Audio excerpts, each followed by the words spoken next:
Welcome back to Oops Girls. Masih bareng lagi sama aku Mel dan ada aku Didis di podcast Senja. Sejenak bersama Gamon.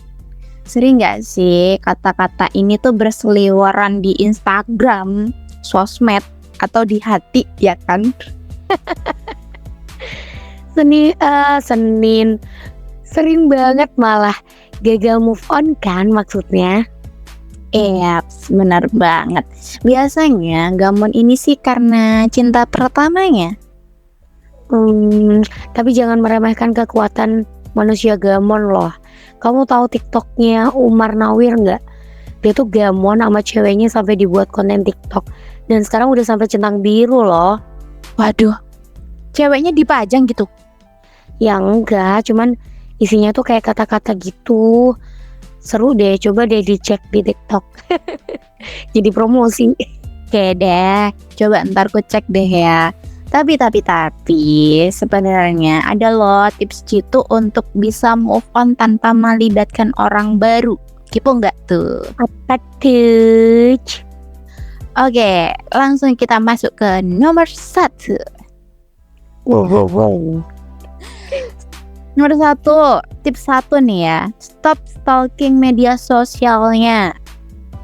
Cara move on menurut psikologi yang pertama harus kamu lakukan adalah berhenti mengecek media sosialnya. Walaupun kamu kangen, walaupun kamu pengen lihat keadaannya, stop, tahan jari kalian. Jadi nggak perlu ngecek media sosialnya lagi atau mengomentari postingannya yang diupload nih ya. Tapi bukannya rasa sakit tuh harusnya dinikmatin aja ya? Nah, mengecek media sosial itu hanya akan membuat keberadaannya itu semakin kuat di pikiran.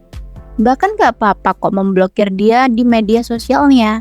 Bukan perilaku childish ya, kayak gitu tuh. Cuman itu ya untuk menyelamatkan jiwa kita sendiri agar kita berhasil move on. Gitu sih. Wah, bisa dicoba nih Sobat Senja.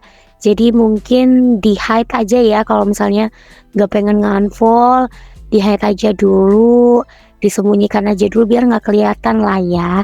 Dia happy sama cewek, ceplosan. Atau ya udahlah kalian yang ngalah aja, kalian yang nggak buka IG atau dimatiin dulu IG-nya sebulan apa 2 minggu gitu loh. Bisa dicoba dulu lah ya, namanya juga proses dicoba-coba. Benar. Ya kamu gitu. Walaupun itu susah ya kak ya, tapi harus banget dicoba karena itu langkah awal buat mengatasi Gamon. Iya benar banget. Terus selanjutnya ada apa nih Dis? Oke, selanjutnya adalah menyibukkan diri dengan kegiatan yang kamu sukai. Ini kalau yang ini setuju sih, efektif karena dengan menyibukkan diri tuh jadi bikin kita tuh juga sibuk, gak ada waktu buat mikirin dia. Anggaplah dari pagi sampai sore kerja gitu kan, pulang kerja udah capek lelah, nyampe rumah makan, mandi, tidur, besoknya berangkat kerja lagi, lebih produktif gitu kali ya. Iya benar banget, dan sampai nanti akhirnya lama-kelamaan itu kamu bakalan lupa akan keberadaannya. Selain itu, kamu juga bisa mengembangkan dirimu dan memperluas wawasanmu dengan kegiatan baru tersebut. Jadi kan semisal nih habis punya pacar yang kegiatannya itu ya chatan, VC, sleep call, terus tiba-tiba putus. Ya cari kesenangan baru, misal lihat apa tuh film-film yang memotivasi atau baca-baca bukumu yang belum sempat dibaca gitu kan, lebih produktif gitu kan ya. Iya bisa juga. Kalau misalnya dulu jarang kumpul-kumpul sama bestie sama teman-temannya, boleh kumpul-kumpul lagi karena udah nggak ada yang ngelarang kali. Gimana? Puasaan. Nggak maksudnya nggak semua sih. Kalau misalnya orang pacaran nggak boleh kumpul sama bestie, cuman pasti kan ada yang beberapa tuh izin nggak diizinin, mau kesini nggak diizinin, atau gaspol mumpung lagi sendiri dinikmatin Shay. Aduh, kesindir nih aku. Tapi itu masih 2 nih Dis, masih ada selanjutnya nih pasti. Ya pasti dong. 3, jauhkan barang-barang pemberiannya. Kalau ini sih setuju nggak setuju ya, pengalaman body jadi curhat. Gimana? Gak apa-apa ada sebenarnya kalau misalnya memang barangnya tuh berfungsi, karena kan pastinya ada kenangannya tuh di dalamnya. Tapi kalau misalnya memang membuat sedih, ya udah nggak apa-apa, disumbangin aja. Iya, jadi kalau menurut aku sih yang nggak harus yang benar-benar dibuang. Kalau memang barangnya masih bagus, masih baik, ya udah disimpan dulu aja. Nanti ketika mungkin sudah jauh lebih baik daripada saat awal-awal ketika putus, kalian gunakan lagi ya nggak masalah juga. Bener banget. Nggak harus kalau putus hubungan ya udah dibalikin nih barang-barangnya, dibuang nih. Jangan emosi saat gitu ya. Oke, nah itu baru ketiga nih, ada yang keempat. Keempat itu adalah curhat pada sahabat. Jadi cara move on menurut psikologi yang bisa kamu lakukan berikutnya adalah curhat kepada sahabatmu. Aduh tersindir saya.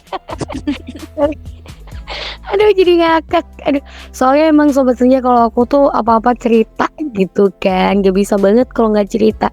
Tapi karena emang kalau cerita tuh bakalan ngerasa plong gitu loh, kayak lega aja gitu, karena ngerasa bebannya sedikit berkurang, walaupun gak langsung move on pada saat itu ya, tapi setidaknya meringankan beban diri ini biar bisa segera move gitu. Benar banget. Dan aku ada satu satu pesan sih untuk yang tips keempat ini. Boleh curhat tapi jangan berlebihan, karena kalau nanti berlebihan itu malah semakin menjadi racun buat kalian, karena nanti ketika diceritain kalian jadi mengingat semua kenangan yang indah. Aduh, malah menjadi uinget. Inget pakai UI. Tapi iya sih kayak lebih dalam gitu kan curhat, ya udahlah, hari pertama hari kedua putus curhat, setelah itu ya udah ya dilepas, people come and go, pasti ada datang lagi yang lebih baik kawan. Benar banget. Nah, yang kelima nih, tips kelima, menerima perasaan yang sedang kamu rasakan. Nah, kan kita tuh waktu awal putus kadang tuh kayak pengen terlihat baik-baik saja. Enggak, aku nggak sedih. Aku lebih biasa saja. Nggak usah kayak gitu. Ya udah, sedih ya sedih aja, nggak apa-apa, nikmatin aja dulu.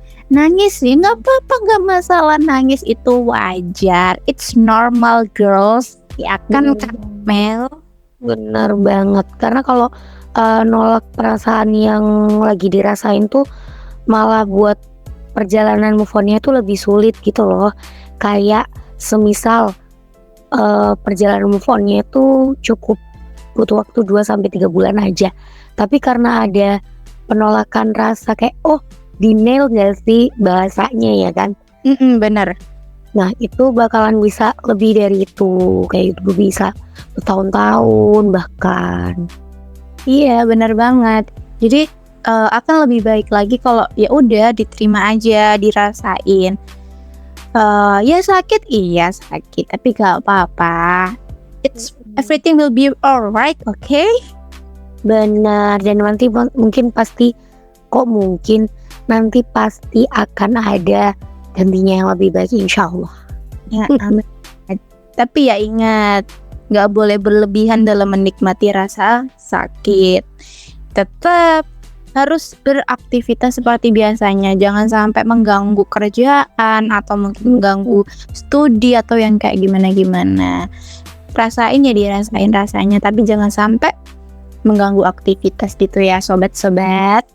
Benar, mungkin ini ya mungkin bisa dialihkan untuk upgrade diri jadi lebih baik.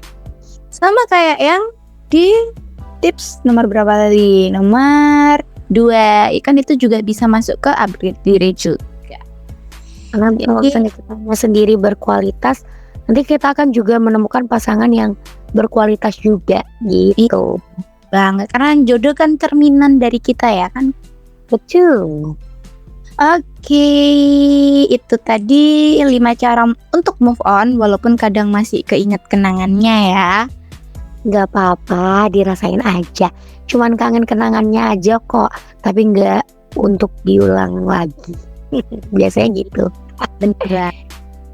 Karena ada yang pernah bilang balikan sama mantan tuh ibarat baca buku yang sama. Ya walaupun gak menutup kemungkinan ya, banyak juga yang balikan sama mantan dan akhirnya ke pernikahan.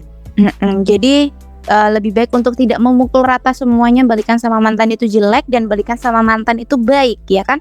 Tergantung Tergantung individu masing-masing. Dan semoga informasi yang kita sampaikan bisa bermanfaat. Kalau kamu suka boleh banget dibantu like, comment, share ke teman-teman kamu, dan nyalain notifikasinya.